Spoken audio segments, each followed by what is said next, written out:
Kita ke berita lainnya, Tribuners meriahkan HUT ke-72 Kabupaten Malra, 41 peserta ikut lomba fashion show pakaian dinas harian.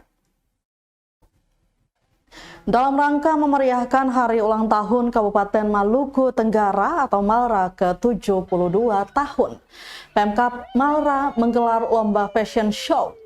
Lomba ini diikuti oleh pimpinan organisasi perangkat daerah atau OPD mulai dari kepala dinas beserta pasangan dan para staf.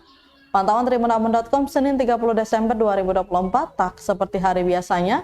Nampak para peserta lomba mengenakan pakaian dinas harian atau PDH rapi dan lengkap. PJ Bupati Malra Samuel Huai pun didapuk menjadi salah satu juri dalam lomba yang dihelat di Aula Kantor Bupati Malra, Jalan Abraham Kudubun dengan diiringi lagu Tanah Airku, ciptaan Ibu Sud. Para kepala dinas beserta pasangannya mulai berlenggak-lenggok dan menampilkan gaya khas terbaik di hadapan keempat dewan juri.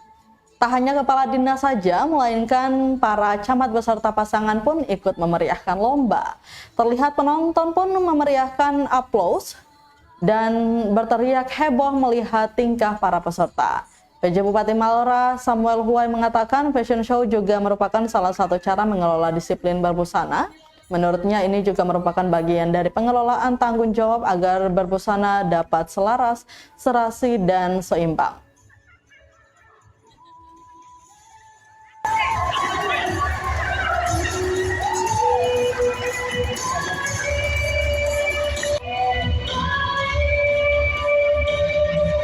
Download Tribun X sekarang, menghadirkan lokal menjadi Indonesia.